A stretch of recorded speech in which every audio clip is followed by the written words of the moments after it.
ভাষার ভিত্তিতে একটি দেশের জন্ম সারা বিশ্বের বাঙালিদের কাছে আলাদা আবেগ বয়ে আনে। বাঙালির অখণ্ড সত্তায় যেন আঘাত হানতে উদ্ধত বাংলাদেশের মৌলবাদী শক্তি। তারা এখন ভারত বিরোধিতার জিগির তুলছে। এমনই ভুরি ভুরি অভিযোগের মাঝে দেখা গেল বাংলাদেশের মাটিতে পা রাখতে ভয় পাচ্ছেন সে দেশের মানুষ। তাঁদের বুকে ভয়, মুখে শঙ্কা। বুঝে উঠতে পারছেন না যে দেশের জন্য তাঁদের পূর্বপুরুষরা ৭১-এর মুক্তিযুদ্ধে পাকিস্তানের খান সেনাদের বিরুদ্ধে গর্জে উঠেছিলেন, যে ভাষার ভিত্তিতে দেশ করার জন্য ৫২ ভাষা আন্দোলনের রক্ত দিয়েছিলেন তাঁদের দেশের সব বাঙালিরা।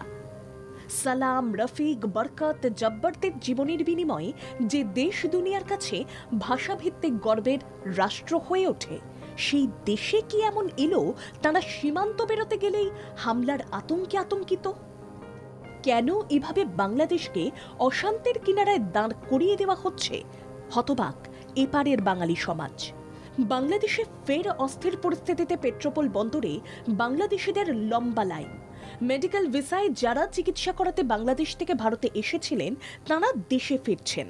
তারাই বলছেন বাংলাদেশের অবস্থা একেবারে ভালো নয়।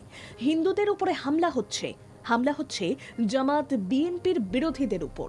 কিছু বাংলাদেশ বিরোধী শক্তি আসলে দেশের ধর্মনিরপেক্ষতা, একতা আর বাঙালির ঐক্যের শিকড়ে আঘাত করতে চাইছে।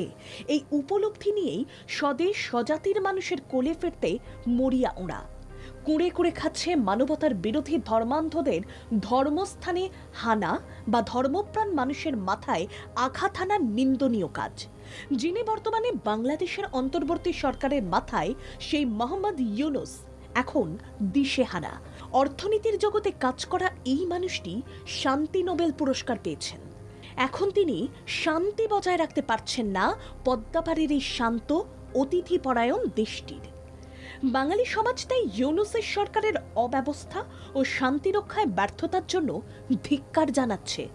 দুই পারের বাঙালিদের মতোই সাগর পারের বাঙালিরাও এখন মানবিকতার খাতিরে সোচ্চার হচ্ছেন। ব্যুরো রিপোর্ট, বাংলা জাগো।